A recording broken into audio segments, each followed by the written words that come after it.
In this town where no one escapes, Boyd announces a curfew, ordering everyone to head home before nightfall. But despite the warning, one of the creatures manages to break in.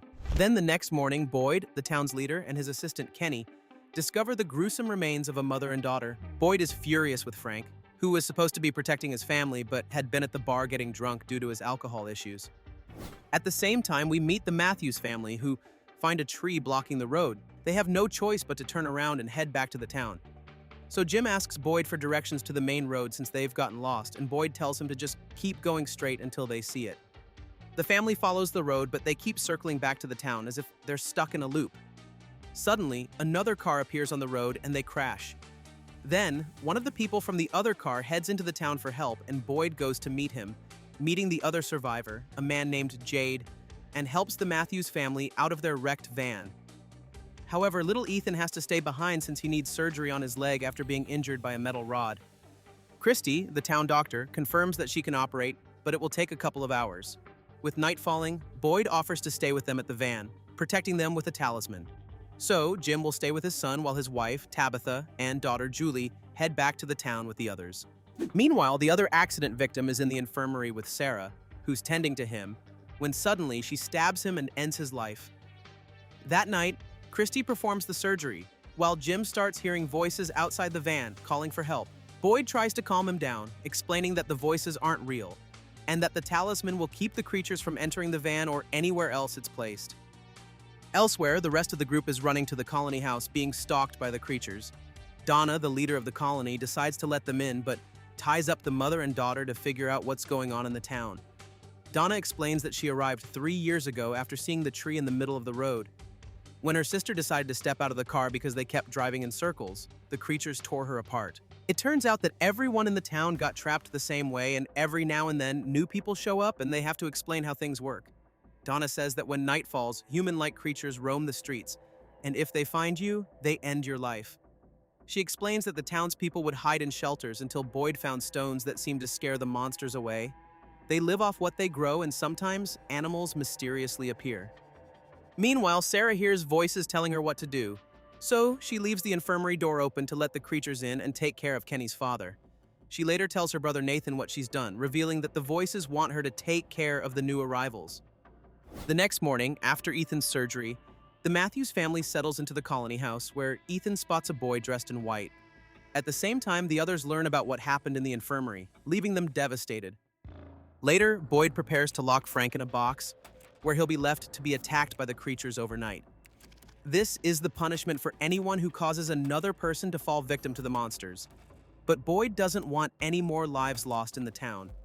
Meanwhile, Donna explains the workings of the town to Jade, though he thinks it's all some kind of joke. Father Cathry then shows the Matthews family different houses where they can live. He explains that the town is split into 2 areas: the colony, where people live in groups and share everything, and the city, where people live in separate houses with their own privacy.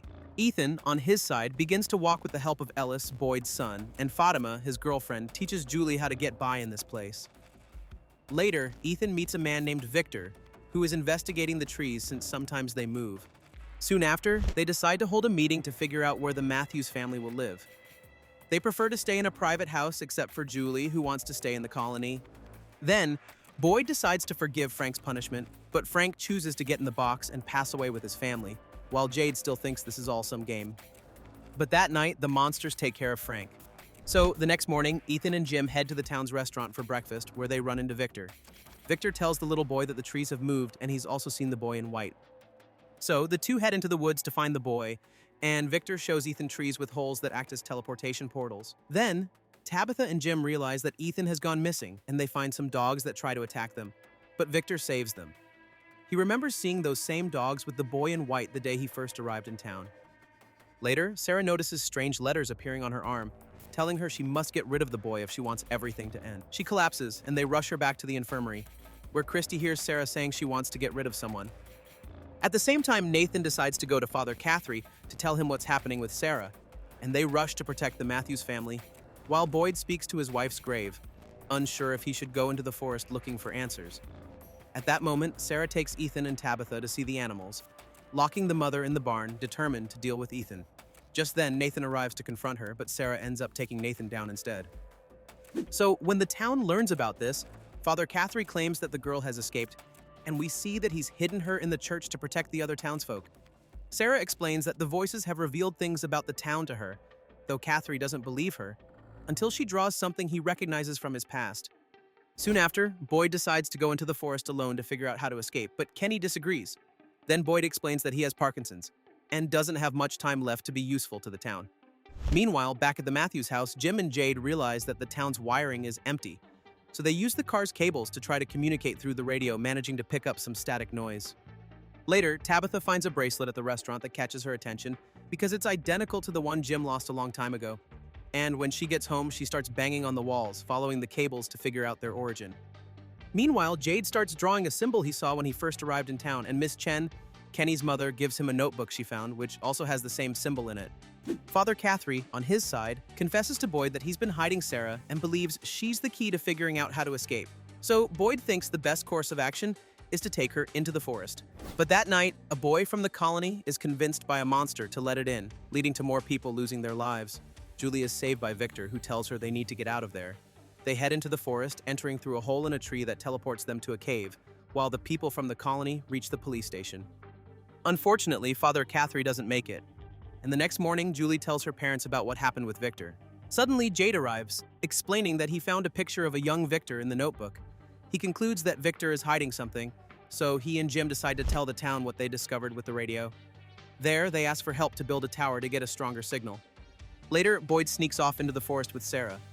Meanwhile, we discover that Kenny is in love with Christy, but she's still thinking about her partner, hoping he hasn't forgotten her after being missing for 6 months.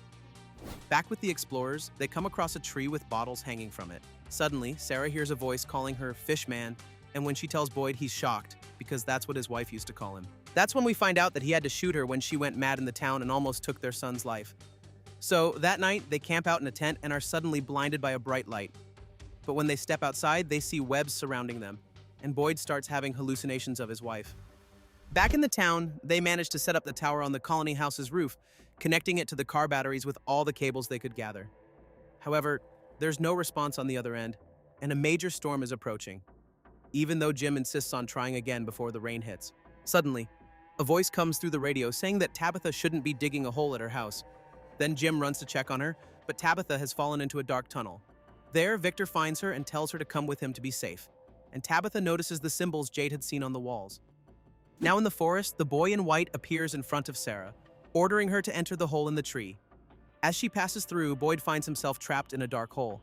And finally, at that moment, back in the town, a bus filled with people arrives. We kick off the season with Boyd, trapped in a hole with no way out, when suddenly he hears a voice. The voice throws him a rope and tells him to climb fast before they find him. Meanwhile, on the bus, the passengers are still circling the town when one of them, Elgin, looks out the window and panics, shouting that they need to turn around. But they get off the bus and Elgin faints. Back at the colony, after the storm, they rush to collect the antenna they had built, only to realize that a bus has just arrived. Jade, seeing that the radio plan has failed, decides to investigate Victor's things, thinking he might be the key to everything. So Jim and Julie get home to find Tabitha, discovering that the hole she was digging is now covered. They go to find help to remove the debris, and some bus passengers along with Tom from the bar offer to assist. But as they remove the objects, the foundation of the house collapses on top of them, burying 4 men. At that moment, the people from the bus, along with Julie and Christy, try to rescue them, managing to save 1 man when Christy notices something. Her girlfriend, Marielle, is one of the passengers. Meanwhile, Tabitha and Victor sneak through the tunnels, but they accidentally knock something over, making noise, and the monsters start chasing them. Luckily, they find an exit just in time. Back in town, Donna explains to the newcomers what's happening in the area. And when no one believes her and night is falling, she has no choice but to puncture their tires, forcing them to take shelter in the restaurant.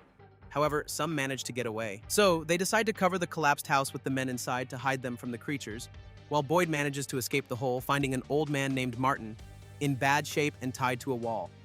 The man begs him to end his suffering, but Boyd decides to try and untie him. At the restaurant, the tension is high as everyone hears screams from outside, and Christy and Marielle take the opportunity to talk as Marielle believes Christy abandoned her and moved to this place. Meanwhile, Fatima and Ellis see the bus passengers wandering around the town, and Fatima tries to help them. But Ellis stops her, warning that it could cost them their lives. So back at the collapsed house, the injured bus passenger loses his life. Then, Boyd frees the old man, but the man warns him to leave before the music box stops. In that moment, Boyd notices worms crawling through the man's body when suddenly the music stops and the old man attacks him, injuring his arm before dying instantly. Thankfully, Boyd manages to escape. On the other hand, Tabitha and Victor find a hiding place, and Victor reveals he arrived in town with his mother. He's been drawing everything he sees since he was a child, concluding that his drawings are his memories. Just then, Boyd finds them, and they help him reach the hiding place as he's being pursued by the creatures. To make matters worse, Elgin shows up, and the four of them manage to protect themselves from the monsters. Meanwhile, at the collapsed house, one of the creatures hears the humans and takes out Tom. Fortunately, by dawn, they manage to save Jim. And as the four exit the hideout, Boyd realizes he has worms in his body. Returning home, father and son reunite, but Boyd mentions he hasn't found any answers. After that, the chief learns everything that's happened and organizes the bus passengers, while Ellis and Kenny encounter one of the bus passengers, Kelly, in the forest. She's been impaled by the monsters on a tree with an iron rod, but she's still alive and says she feels no pain. Kenny rushes to find Christy, who examines Kelly and unfortunately tells them there's no way to save her. Meanwhile, Fatima shows Elgin around the colony, and he mentions he's dreamt of the town before and knows some places. At the same time, Tabitha and Julie go looking for clothes. But then, Tabitha notices some children in terrible condition. Julie doesn't see them, but after insisting, Tabitha confesses that she hears and sees things. Soon after, Boyd decides to end Kelly's suffering by removing the rod. Meanwhile, Ellis asks Fatima to marry him in the town. Later, we see Kenny in the church searching for prayers for the bus passenger's burial when he suddenly discovers that Sarah has been hiding there all along. He rushes to tell Boyd, and Boyd asks him to leave them alone. Sarah mentions that after passing through the tree hole, she appeared there, and she knew that the trees teleport people because she's seen a boy she believes wants to help them.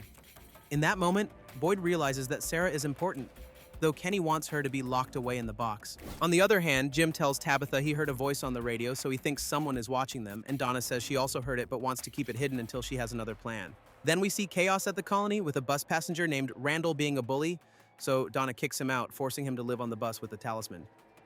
Boyd, on his side, has hallucinations with Father Cathry, who advises him not to tell Kenny that Sarah was responsible for his father's death at the hands of the creatures.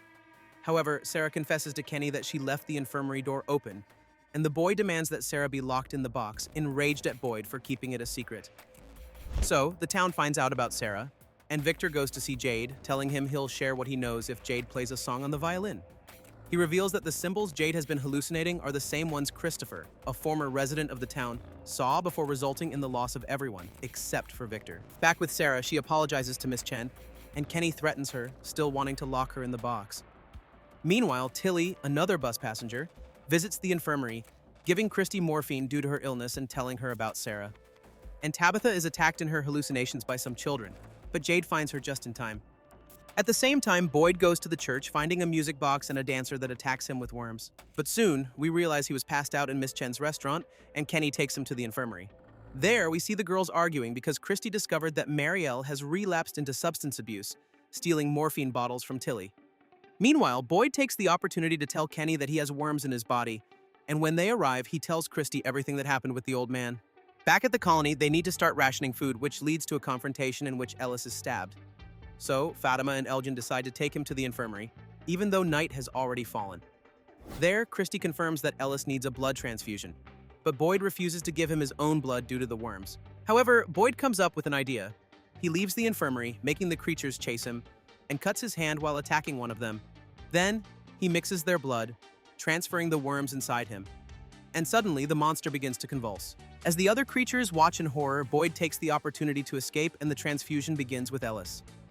Meanwhile, Fatima, scared, reveals to Christy that she's pregnant but doesn't want to tell Ellis. So, the next morning, Boyd and Christy decide to put the creature in the infirmary for study and ask Ellis, Fatima, and Elgin to return to the colony without mentioning what happened. Elsewhere, Jim discovers that Randall has a drone and asks to use it to try the radio again. He tells his theory that it's all an experiment, and Randall mentions that if that were true, there'd be an infiltrator. On the other hand, Tabitha and Jade chat, discovering they both have hallucinations, and she tells him that the symbols Jade sees were in the tunnels. Back in the infirmary, they begin the autopsy of the creature. They discover that it has the same anatomy as a human, but its organs are dry. Christy, bewildered, stabs the creature, and suddenly, yellow liquid pours out. Later, we see Elgin starting to hallucinate with the music box, just like Kenny, and someone mentions that the melody must be stopped if they don't want the creatures to come after them. Meanwhile, Sarah tells Boyd she wants to help, so he heads to the colony to speak with Donna for advice on what to do with her. Boyd then runs into Elgin, who tells him about the creature's autopsy and shows him the yellow liquid. The chief comments that he believes it could be a weapon against the monsters, and Elgin suggests making bullets with the liquid. Meanwhile, Tabitha and Jade conclude that Victor knows more than he's letting on, so they go to find him. However, Jade interrogates him aggressively, and Tabitha gets angry. Jim and Randall plan to spy on everyone in the town, including the creatures, to find the infiltrator. Jim tells Julie he won't be sleeping at home. However, Donna overhears and warns Jim not to let Randall manipulate him. Soon after, Tabitha goes to see Victor at the colony, apologizing for what happened with Jade. He tells her he has drawings hidden outside the house, so they go to look for them. There, we find out that Victor had a sister who also passed away. He also remembers that his mother saw some children, and she disappeared when she went to a lighthouse to try to save them. Later, Boyd and Kenny go to the infirmary to share the idea about the bullets with Christy. But when they go to check on the creature, they find it full of cicadas. Suddenly, Donna arrives, discovering they have the monster there, and forces them to burn the body. Just then, the cicadas start buzzing all over the town, and they see a man desperately asking for help because something attacked him. When they enter his house, they see the body of his partner destroyed, and the man mentions that before she went to sleep, she kept repeating some words. These are the same words Kenny heard in his hallucinations. They then warn everyone in the town that no one should sleep tonight, as they might not make it through. Julie tells Boyd where her father is so he can warn him. Jim, meanwhile, goes to the place where he's supposed to spend the night with Randall and discovers that Randall has kidnapped Donna, thinking she might be the informant. Though Boyd orders Randall to untie her, Randall refuses and threatens him with a weapon. Fortunately, Boyd arrives, pointing his gun at Randall, and they manage to free Donna. However, they must spend the night in the van, as Randall has lost the keys to start it.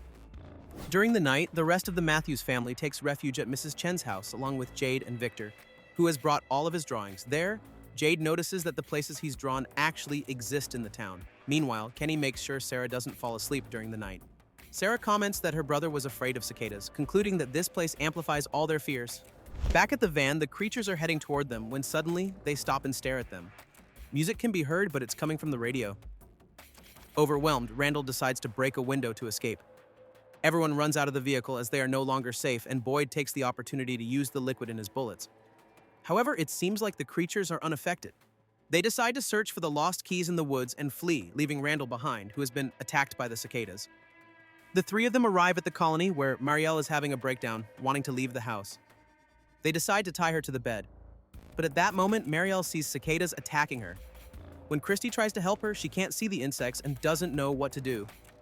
Meanwhile, Elgin tells Boyd what he heard in his hallucinations, the same words Kenny heard, realizing it's an old lullaby for babies. Just then, Julie is also attacked by some cicadas. So, the next morning, Christy goes to help Julie while Boyd, Donna, and Elgin search for Randall, finding him in a coma-like state, just like the girls. After that, Boyd, with Kenny and Sarah, goes to the forest to show them where he found the old man. But on the way, Sarah starts hearing the music box and mentions that she hears voices saying the people in comas won't make it. When that happens, everything will end, and she insists Boyd must save them. Meanwhile, at Miss Chen's house, Tabitha is determined to save Julie, and tells Victor she's going to follow the clues her mother left, planning to go to the lighthouse. Amid all the chaos, Fatima and Ellis want to get married that same day, and Jade heads to the cave where Tabitha told him she saw the symbols from his hallucinations. There, he sees children lying down, staring at the symbol, when suddenly they disappear. Back at the colony, the happy couple gets married, and Boyd has an idea. He grabs a torch and heads to the place where he found the old man, where he sees Randall, Julie, and Marielle chained up with the music box playing. But when he's about to break the box, out of nowhere, his wife Abby appears. She tells him that breaking the box will only make things worse, but Boyd doesn't listen and hits her, waking the three of them from their coma. Then, back in the forest, Boyd follows a dog and decides to pursue it, while Victor drives Tabitha to the bottle tree, knowing the hole there teleports to the lighthouse. Once there, Tabitha climbs up following the voices of the children, and at the top, she meets one of them. But he apologizes and pushes her through the window. So finally, we discover that Tabitha is in a hospital, where the doctor says that 3 days ago, some hikers found her unconscious in the forest. We begin with Tabitha waking up in a hospital, where she realizes she's somehow made it back to the real world. But with no ID on her, and knowing the police will want answers, she decides to slip away. On her way out, she briefly spots the mysterious boy in white out on the street, and that pushes her to call her mother, who's overwhelmed with emotion after months of not knowing anything about her daughter. Still, Tabitha hangs up. Right now, her only focus is finding a way to help her family get back. So she follows a clue hidden in Victor's lunchbox, one that leads her straight to his father's house. Meanwhile, back in Fromville, Donna organizes the collection of the last remaining crops. At the same time, Jim heads into the forest to look for Tabitha, with Kenny choosing to go along. And Jade is still deeply shaken by the visions of the symbol and the children. But things take a turn for the worse when the crops are suddenly found completely rotten. Panic spreads fast and the residents begin raiding Tian-Chen's house in a desperate search for food. Out in the forest, Jim and Kenny come across strange figures made of branches that lead them to a group of cabins. They decide to stay there for the night, relying on a talisman for protection.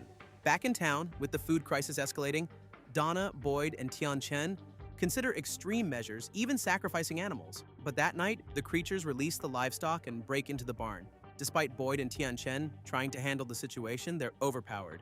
Boyd is tied up and forced to watch as Tian-Chen is brutally tortured and ultimately loses her life. After the tragedy, Jade finds Tian-Chen's body in the barn, along with a devastated Boyd. The town slowly begins to realize what happened, while Kenny is still out in the forest with Jim, completely unaware that his mother is gone. In fact, Jim and Kenny wake up to an unexpected surprise, a massive amount of fresh vegetables. And convinced this could feed everyone, they gather as much as they can. Meanwhile, in the real world, Victor's father, Henry, pulls a gun on Tabitha when he catches her trying to leave. Even though she explains everything, he doesn't believe her at first. But when she mentions the children trapped in the tower, he starts to hesitate. Back in Fromville, Boyd and Jade bring Tian-Chen's body to the church. Tensions rise quickly, especially with Donna, who confronts Boyd over what happened. At the same time, a shaken Victor decides to leave. Over at Colony House, Fatima begins experiencing alarming pregnancy symptoms when one of her teeth suddenly falls out. She turns to Marielle, who reassures her that the baby seems fine. Just as Jim and Kenny return with the food, Boyd is faced with the painful task of telling Kenny the truth. Kenny breaks down, unable to accept that his mother didn't make it. Later, during Tian-Chen's funeral, Boyd makes a bold decision. He wants to capture one of the creatures, believing it's the only way to truly understand them and survive. Meanwhile, Henry reveals that his wife also used to see the children and would draw them along with places from the town, convinced she was meant to save them. He begins to wonder if Tabitha might share that same fate. But at that exact moment, back home, Jim hears the phone ring, and on the other end is the voice of his son Thomas. At first, Jim thinks it's really him, but it doesn't take long to realize something is off. Before hanging up, the voice warns him not to leave his children outside after dark. Back at Henry's house, Tabitha keeps searching for answers. He tells her about the bottle tree, something deeply connected to his wife Miranda's visions. When Tabitha learns the original tree is located in another town, where those visions first began, she asks him to take her there. In Fromville, Boyd remains determined to capture a creature, despite Donna strongly opposing the idea. Meanwhile, Victor begins digging, guided by his maps. And Fatima's behavior becomes more unsettling as her pregnancy progresses. She starts eating rotten food, deeply worrying Tilly. Elsewhere, Kenny, Jade, and the others return to the spot where they found the fresh vegetables. But Jade experiences more visions, and while Christy tries to help, she gets caught in a bear trap. Thankfully, the group manages to free her and return before nightfall. Boyd, on his side, starts building what looks like a trap, and soon after, he finds Randall, who's dealing with disturbing visions on the bus. So, Boyd suggests using the vehicle as a way to observe the creatures more closely. Meanwhile, during the trip to the original tree, Tabitha notices something shocking. A bracelet in Henry's car that's identical to one she made for Jim years ago. Henry claims Miranda made it, but for Tabitha, it's proof she's still somehow connected to the town. When she tries to escape, it leads to a car crash. And when she wakes up in an ambulance with Henry, they realize the road is blocked by the fallen tree, the unmistakable sign that they've reached Fromville again. Then, the ambulance enters the town just as night falls. Even though Tabitha tries to warn everyone, the paramedics step out to help what appears to be an injured person, only to come face to face with one of the creatures. And things quickly spiral as the creatures attack while Tabitha, handcuffed, is left unable to do anything. But before that, Jim gets another call from the entity pretending to be Thomas. This time, Ethan answers, and the voice tells him his mom is arriving in an ambulance. Fed up, Jim smashes the phone, but convinced something is wrong, he heads out with Boyd and Randall to find her. Elsewhere, Sarah helps Victor build a shelter. During this, he recalls how his mother tried to save the town, but no one made it. After meeting the boy in white, Victor managed to survive all those years, and was told to keep personal items from those who were lost. Back at the ambulance, one of the officers fires her weapon in panic, accidentally injuring Nikki, who was witnessing everything. Despite Marielle's efforts, Nikki loses her life. So Donna tries to regain control of the chaos while Randall helps Boyd free Tabitha, only to end up surrounded by the creatures. One of them then makes an offer. They'll let Tabitha go in exchange for Randall. And Boyd agrees, returning safely with Tabitha, Jim, and Henry. Meanwhile, Elgin continues having disturbing hallucinations, and Jade reveals to Christy and Kenny that Christopher's journal, given to him by Tian Chen, contains drawings of the same symbol he's been seeing. Victor also shares that Christopher began losing his sanity after seeing that symbol. And he mentions Jasper, a puppet Christopher used to talk to, one that seemed almost alive. Something Jade has also witnessed, and Fatima's behavior becomes even more disturbing as she feeds on Nikki. But the most shocking moment comes when Boyd and Donna find Randall the next morning, badly injured, but somehow still alive after spending the night with the creatures. So Randall is taken to Colony House, furious with Boyd. At the same time, Tabitha shares everything she experienced in the real world with her family and Jade. Jade becomes fixated on her story about the lighthouse and the bottle tree, convinced those clues could explain how Fromville works. Meanwhile, Victor and Sarah arrive looking for supplies, but when Victor learns his father is in town, he's completely shaken and walks away.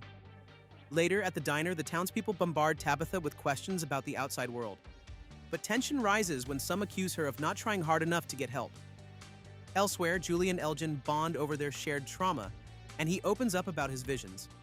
At the same time, Ellis catches Fatima eating spoiled food. At that moment, she breaks down, admitting she feels like something isn't right with her pregnancy. Then, in a deeply emotional moment, Victor finally reunites with his father after years apart. Meanwhile, Jade and Tabitha investigate the bottle tree and find papers with numbers. Jade believes they might be dates. But things take a horrifying turn when one of the residents enters the tree, only to reappear fused into the town's pool, losing his life in front of everyone. So Jade continues studying the bottle trees, forming a theory. They might be dimensional cracks, capable of transporting people out of the town. And Boyd mentions a number he once found in a bottle, 1864. At the same time, Victor and Henry explore the tunnels beneath the town. There, they discover a hidden chamber filled with objects and sleeping creatures. Victor retrieves the puppet Jasper, but one of the creatures warns them that if they keep coming back, they might not be able to leave next time, so they barely make it out. Meanwhile, Fatima's situation becomes even more disturbing. When Christy performs an ultrasound using the ambulance equipment, the screen shows no sign of a baby inside her. As all of this unfolds, Elgin, Jade, and Tabitha continue struggling with their visions, unable to fully understand the trees. But when Tabitha looks at Jade's drawings, she realizes something chilling. She used to dream about those same symbols as a child. It suggests her connection to this place may have started long before she ever arrived. After reviewing Fatima's condition, Boyd begins to fear that something unnatural is growing inside her, something that could put everyone in danger.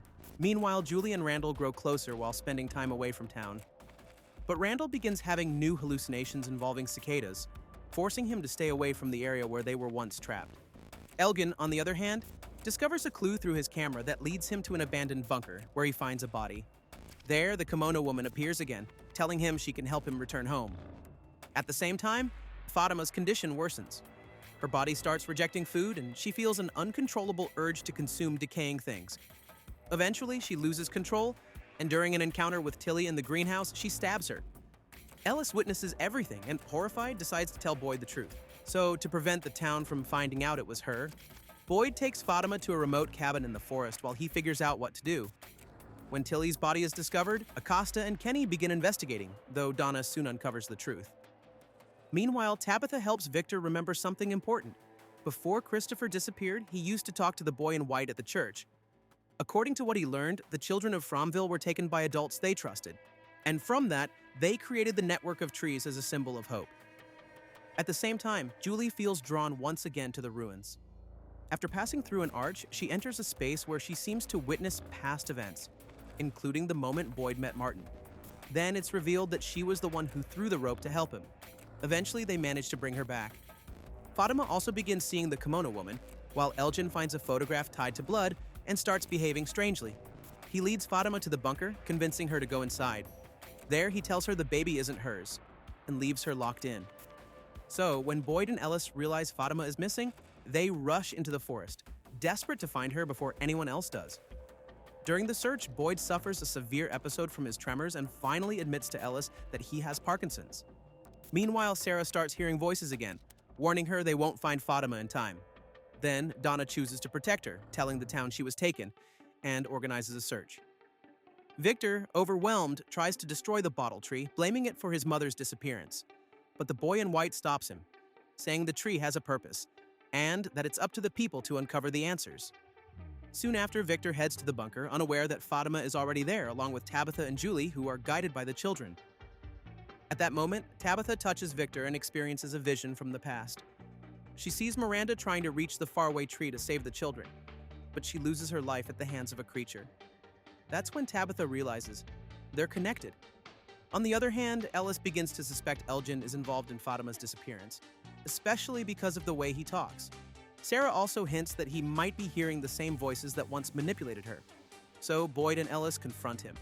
And after being pushed to his limits, Elgin admits that the kimono woman guided him to hide Fatima in a basement to help the town. Meanwhile, Fatima gives birth. But instead of a baby, it's something unrecognizable. A hidden door opens and the kimono woman takes the newborn entity away. When Boyd and Ellis finally find her, Fatima reveals a horrifying truth. The creatures were once human, people who sacrificed their own children in exchange for immortality. And it doesn't stop there. When Boyd enters the hidden chamber, he witnesses a ritual where the newborn transforms into one of the creatures, confirming they can be reborn. At the same time, Julie tells Ethan she believes she can relive moments from the past.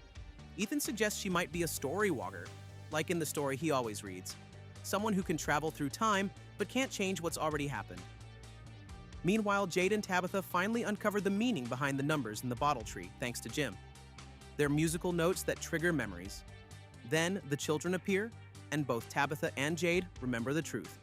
They are reincarnated souls who have been trying to stop this cycle since the very beginning, when the first settlers sacrificed their children, including their own daughter. Their past lives, Miranda and Christopher, also failed.